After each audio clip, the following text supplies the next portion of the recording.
The stakes could not be higher, with both leaders admitting U.S.-Russia relations are at a new low. Plus, on the same day the House holds a hearing on the security failures of the January 6th attack, 21 House Republicans voting against awarding the Congressional Gold Medal to officers who defended the Capitol. Seriously? And the New York Times reporting that one of Donald Trump's top executives at the Trump Organization could face criminal charges as soon as this summer. We're going to talk about what that means for the former president. I want to start, though, with CNN White House correspondent John Harwood and political commentator Amanda Carpenter. Good evening to both of you. Good to see you. John, Biden and Putin will meet face-to-face in just a matter of hours. What are you hearing from the White House about how it will go? How is this going to go down? What will make this meeting a success for Biden? What's the word? Don, we expect it to be long and tense. It'll start about 7:30 Washington time. Start with a bilateral meeting with Putin and Biden, as well as their foreign ministers, Secretary of State Blinken, Foreign Minister Lavrov of Russia. Then have an expanded meeting, one break during that time. And we don't expect major breakthroughs, perhaps a return of the U.S. ambassador to Moscow and the Russian ambassador to Washington. They were recalled during turbulence in the relationship recently. But big breakthroughs are not the point. The point is twofold. One, for Biden to reestablish directly face-to-face that after 4 years in which Donald Trump and Vladimir Putin had a sort of mutual assistance relationship, that America had a president again who was going to stand up and speak out against Russian misbehavior on behalf of the United States and the free world, but also to do that without having the fractures in the relationship spin out of control, and also try to identify some areas where they might be able to work together, such as arms control between the U.S. and Russia, the Iran nuclear deal, and perhaps climate change as well. Yeah. Amanda, America's relationship with Russia hasn't been this bad since the Cold War, really. Former President Trump embarrassed the country by siding with Putin on the world stage over our own intelligence community. I had Fiona Hill on just a short while ago. She likened the moment to, remember when Deborah Birx, her reaction when Trump talked about injecting bleach? What are you expecting from Biden? Well, I'd expect that he wants to send the message, as John suggested, that there's a new sheriff in town.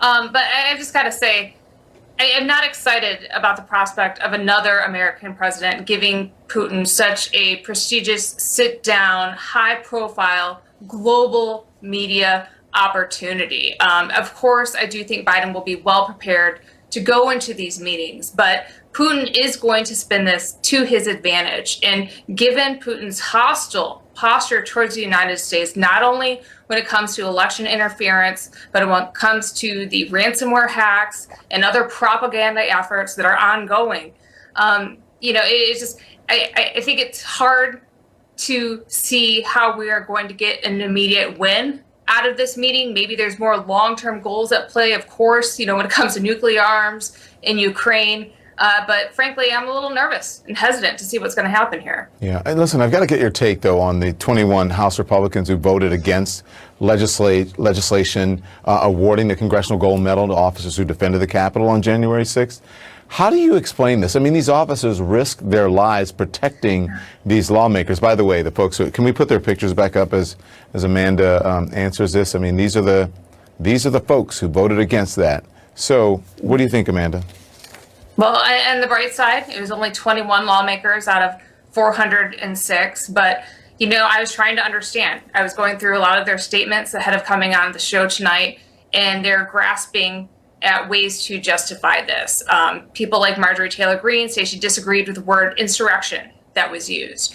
Tom Massie said he didn't like that the phrasing included Temple of Democracy in the resolution. Other people were upset that not all Capitol Police officers who were injured in all incidents were included. And to me, that just says they're far more concerned about their own personal priorities, about wording, rather than giving these Capitol Police officers the recognition they deserve, and putting your own kind of myopic personal priorities ahead of our national security in such a way is a disgrace.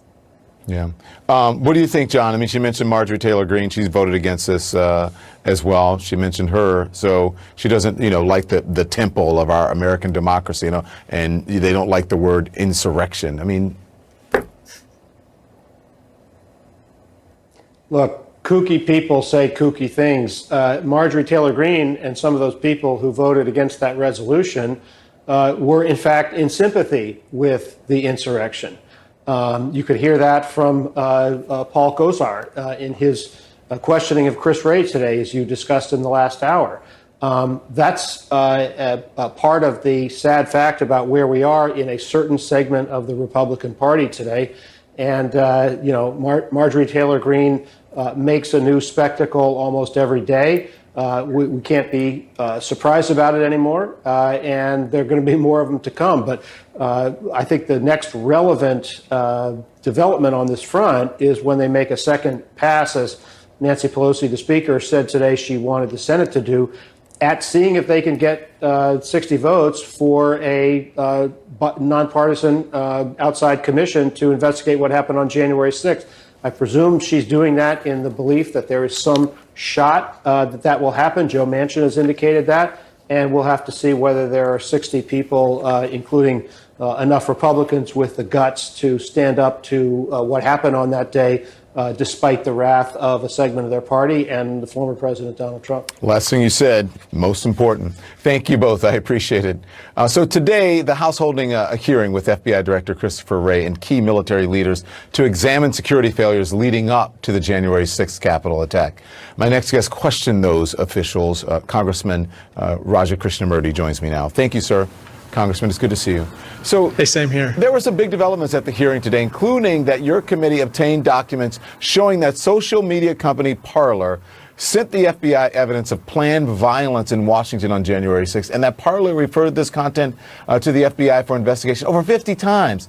50 times. Was this a massive oversight by the FBI? I think so, Don. I think there was just a lot of lapses with regard to the FBI's detection of the intelligence and leading up to January 6th. And my biggest problem, quite frankly, is that Christopher Wray and the FBI and the Justice Department are not coming clean with regard to the errors or lapses in judgment or their missteps leading up to January 6th or on January 6th or the aftermath. Even now, 500 people have been arrested, but close to 1,000 people actually breached the Capitol. Why haven't the other remaining people who were part of the insurrection been arrested, and why have so few been prosecuted? We need to hustle right now, because if we don't, the people on the alt-right are going to continue to declare victory as a consequence of January 6th. They got away with it. You also pressed the FBI director on whether there was foreign funding of individuals involved in the January 6th attack. Let's listen to that. Sir, you can't rule out that other far-right extremist groups received foreign donations in the lead-up to January 6th, can you? Not only would I not want to rule it out, but certainly the possibility of foreign funding or support for domestic violent extremism is something that's particularly high on our priority list because of the challenges it poses. And you can't rule out part of the concern. Yes, sir. You can't rule out that foreign financing helped fund activities related to January 6th, right? Correct. I'm not sure we've seen that at this stage, but I certainly wouldn't purport to have ruled it out. So, Congressman, how significant would it be if rioters were given money by people outside the U.S. to attack the U.S.? Has anything like that happened before? Not to my knowledge. Don, just so your viewers know, basically $250,000 in Bitcoin was deposited into the account of Nick Fuentes, who's the leader of Groypers, one of the groups that actually breached the Capitol that day. That Bitcoin came from a donor in France who was lamenting the decline of Western civilization. So this is the challenge that we have to deal with at this point, the foreign financing of domestic violent extremists. Yeah, and that's according to the investigation that you've done. It's not, again, not CNN's reporting, but that's what you have gathered here. So you also heard from Army General Charles Flynn today. He's the brother of that disgraced big lie and coup promoter Michael Flynn, Lieutenant General Walter Pyatt, director of the Army staff. Did they clear up whether any political considerations were made in the deploying of the National Guard during the attack, or the lack of deploying them early enough?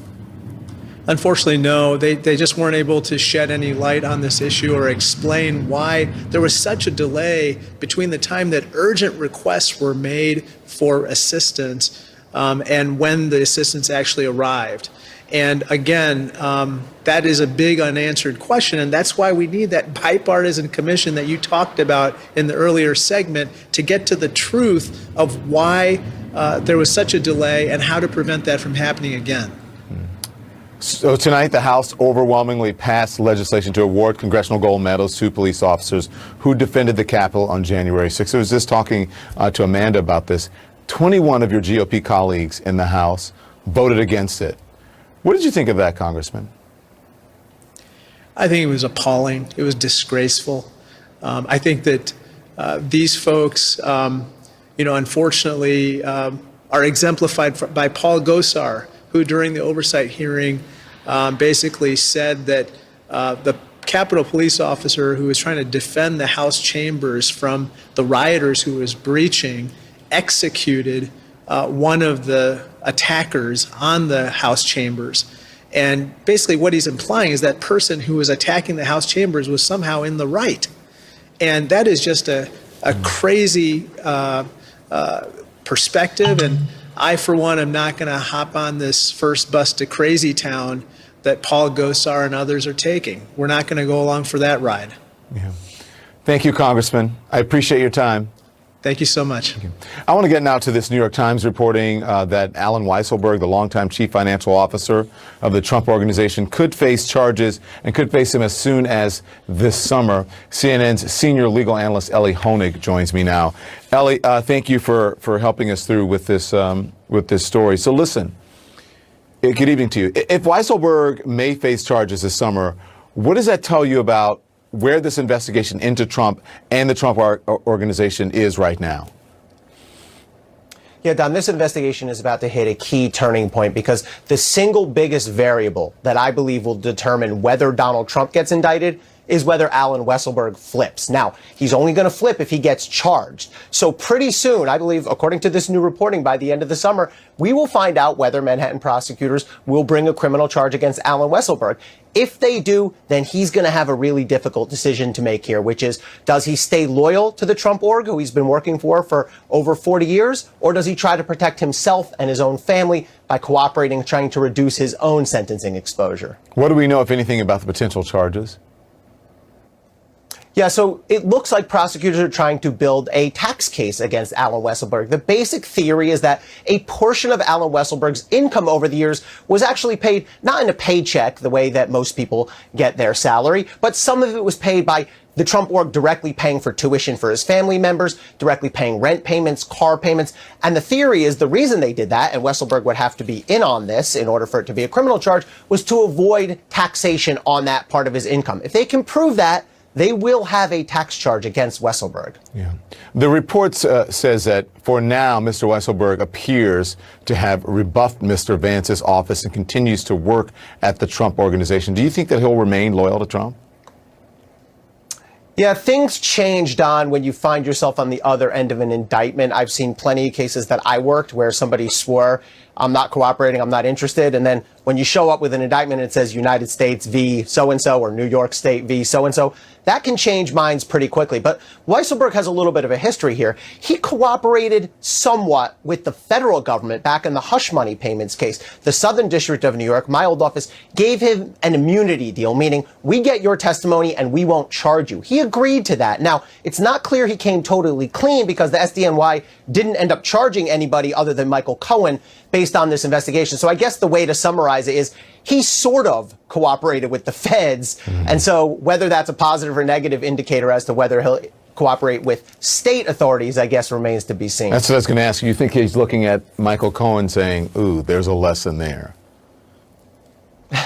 Yeah, he absolutely could be. Look, Donald Trump has no problem letting people around him take the fall for things, right? He cut bait on Michael Cohen real quick, and now Michael Cohen is cooperating. Allen Weisselberg may well be looking at that and thinking, I don't need to go down that path. Yeah. So if Weisselberg doesn't turn on Trump, what could charges against the Trump Organization's CFO mean for the former president? Yeah, so if he does not flip, then I think it becomes a very hard case for prosecutors to make against Donald Trump. Because let's remember, the key theory here, the core theory, is that the Trump Organization inflated and deflated intentionally the value of their assets. You're going to need somebody to put that on Donald Trump. It's not enough for prosecutors to just say, well, Donald Trump was the boss. He had to know. You have to prove that. And if Weisselberg's not cooperating, the rest of the inner circle all have the last name Trump. Eric Trump, Don Jr., Ivanka, they're not flipping. Donald Trump's not an emailer. He's not a texter. So I'm not sure how you prove a case, a criminal case against Donald Trump without testimony from Allen Weisselberg. But if there is evidence that they inflated and deflated their assets according, I mean, doesn't someone have to take responsibility for it? I mean, the buck has to stop with someone at the organization. Yeah, that would be logical. But the beauty of being boss, Don, whether it's in the Trump Organization or like I used to do mafia cases, is sometimes they have insulation and it can be hard to make cases against them. And what you'll see a boss, a corporate boss, a criminal boss sometimes say is, that decision never came to me. I wasn't made aware of that. I leave that to my accountants. I understand that. I leave that to my Weisselbergs. So what do you have to do? Is like, well, who ultimately made this decision? There's no way of ever proving that?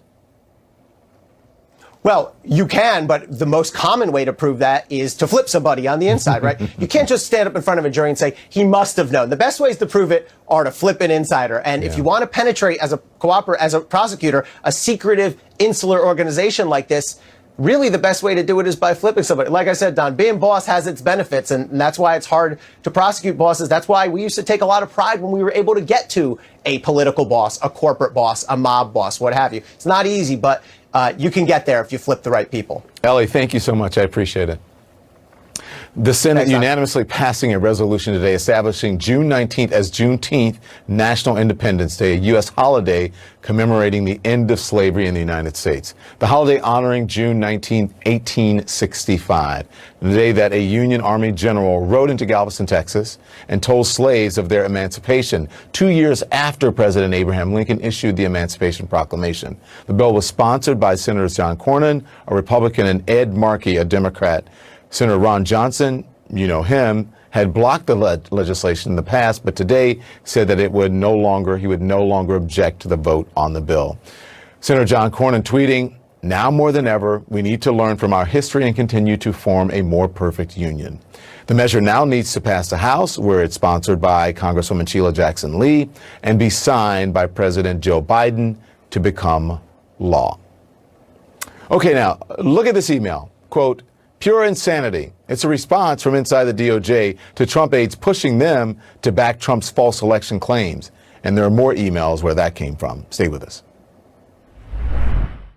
Previously, secret trove of emails released by the House Oversight Committee shedding new light on how former President Donald Trump and people in his White House pressured the Justice Department on multiple fronts to do his bidding in the quest to overturn the 2020 election results. Let's dig into the emails with CNN's senior legal analyst, Laura Coates. Laura, good evening to you. Welcome to the program. So let's start with this December email. It's from Trump's White House assistant to then acting Attorney General Jeffrey Rosen. With the subject line, it says, "From POTUS." It was a lengthy attachment making debunked claims about a Michigan county's election results being fraudulent. What's the message in that email to the acting AG, Rosen? Well, look at the date of it as well. You're talking about the notion, first of all, from POTUS. This is a man who does an email. He essentially saying this is actually from the President of the United States, trying to alert this person who's in this position to become the acting Attorney General that I want you to lean on this. I want you to do similar to what was happening in Georgia in the sense of that telephone call we saw with Secretary of State Brad Raffensperger about what I'd like you to look into in order to assist me in trying to persuade the public that this was actually stolen from me. It's more than a hint. Yeah. So again, as you said, the former president, not an emailer. So if his assistant sends this email with the subject line "from POTUS," you think that is, as you said, an alert that this comes directly from the president. Look at it. Make sure you handle this. Absolutely. And it's something I said, it's not a face-to-face, but it's, I want you to know that I want this to happen. It also gives him a little bit of distance to insulate him, to say, oh, like he could say, well, listen, plausible deniability. I didn't actually send it myself. If I wanted it done, I would have picked up the phone. So it gives just enough distance to be able for former President Trump to say, hey, it wasn't me, the old Shaggy defense. At the same time, allowing the person to know, look at the email account. Look what I've been saying on television. Look what I've been saying in other places. Clearly, this is from somebody that is in my orbit and can convey my directive. Gotcha. All right, let's continue on, because from the POTUS emails just kept on coming. That same White House Assistant Senate Acting AG Rosen, a draft lawsuit for the Justice Department to sign on to, with the goal of overturning the election results in several states. The attached lawsuit, drafted by private attorney Kurt Olson, seeks to overturn the election results in Pennsylvania, in Georgia, in Michigan, Wisconsin, and in Arizona. In what world would the DOJ sign onto a lawsuit drafted by a random person and passed along by the president like that? What? No world in this galaxy. I mean, imagine the audacity, the arrogance, the presumption to actually believe you're going to hand the Department of Justice, who, by the way, is full of attorneys that are well-versed and fluent in the art of brief writing and drafting complaints. It's the bulk of what they do in terms of prosecuting and investigating cases. And you're going to hand them something you think is a value add to them in some form or fashion to say, I'd like you to do this. If there actually was something to look into, they would have already done so. And of course, this idea of saying, here's a draft complaint, it wasn't as if this would have been news to them. And remember who was the Attorney General at the time of part of this. When Rosen said there was no evidence of widespread fraud, and in the court of law, in the different courts, almost 60 of them, I believe, Don, there was no evidence to support this or back it up. So they were hoping to have and rely on the credibility that is part of the Department of Justice to go into a court and have that rapport with a federal judge to say, here, or a state judge, here's what I'd like you to look at as prosecutors. Of course, federal courts where the Department of Justice specializes in here, of course, but the idea of trying to rely and capitalize on that credibility when there was no there. So, listen, this is a kind of a side note, but I mean, it is this a window into how Donald Trump possibly ran his business because he was very litigious, and also, just as he gave legitimacy to conspiracy theorists and bigots, has he given legitimacy basically to ambulance chasers? Well, he certainly has in over 60 different court proceedings to essentially say, I'd like you to go out there and just throw something against a wall and see if it sticks. I'd like you to be able to co-sign a fishing expedition in an absolute desert. And it's ironic, of course, because if we're learning more and more, as we're learning more about Trump's DOJ and his discussions and his attempts to use through different appointees, potentially, the idea of Apple to secure data from people like congressmen and also reporters like our own Barbara Starr, the idea that he would actually try to have the DOJ be complicit in fishing expeditions to promote a big lie is really par for the course at this point in time. But it's absurd to think, and of course, what I'm very glad about is that there was pushback here, Don. Imagine if people had been more receptive and said, okay, you know what, the top person has told us what to do, therefore we must oblige. The pushback is really restorative for people thinking about the credibility and the integrity of the Department of Justice in many ways. Yeah.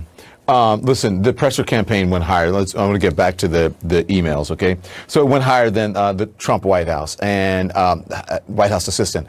His then chief of staff, Mark Meadows, is involved in this. He sent an email asking the acting AG Rosen to look into claims of voter fraud in Georgia, saying, quote, can you have your team look into these allegations of wrongdoing? Again, this is coming from the White House chief of staff. It was obvious to everyone how desperate Trump was just to overturn this election. Was he really, asking, or was this more of a telling? The question for me is, why was he so emboldened to use all these different surrogates to convey these points? Was he in somehow under the impression that there would be people who would act as minions as opposed to objective arbiters of the facts in a case, and against the evidence that suggests that there was no widespread fraud, there was no there in other places? The idea that he was emboldened enough to use people like Mark Meadows, that Mark Meadows would have done this, that somebody of his assistant would have done so, is really telling about how he had been accustomed to potentially operating within the Department of Justice, which I remind you is not a private law firm, Don. It is the Department of Justice. It belongs to the people of the United States, not to the President of the United States, irrespective of the fact that the person who is the Attorney General is his appointee. But this tells you that he was so potentially accustomed to having operated this way that there was almost no shame in it. And also the desperation you speak about, Don, the desperation to have somebody with legitimacy support the big lie when court after court said, is there something there? Show it to me so I can actually act on that. I can't just go on some sort of baseless gut check that really is a partisan attempt. You have to have something there for me to order something as a court of law. And the surefire way he thought to do so was to use the backing of the Department of Justice. And when they refused to do so, even calling it pure insanity, that was particularly accurate of a statement. Imagine the insanity of saying, I'd like you, the Department of Justice, as high up the chain as an acting attorney general, to lend some sort of credence to what is an absolute farce. So much to talk about, Laura. I could go on all night, but you know what? I don't have that much time. Italian satellite conspiracies, Jewish space lasers. I mean, it goes on. Thank you, Laura Coates. I appreciate it. Thank you. Thank you. The U.S. surpassing 600,000 coronavirus deaths today, but this is what some Republicans are focused on. I'm very proud to sponsor the Fire Fauci Act, and I'm grateful to my colleagues here for co-sponsoring this bill.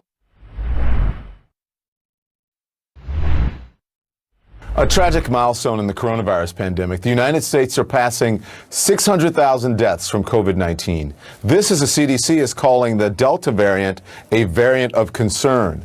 But there is some positive news. New York announcing that 70% of people in the state have received at least one vaccine dose, and that all state-mandated COVID restrictions will be lifted immediately. Fireworks erupting across New York State tonight to celebrate the news and pay tribute to essential workers. So joining me now is Dr. Peter Hotez, Dean of the National School of Tropical Medicine at Baylor College of Medicine. So, Doctor, good evening to you. Thank you so much. Good news and bad news. 14 states have reached the 70% vaccination goal.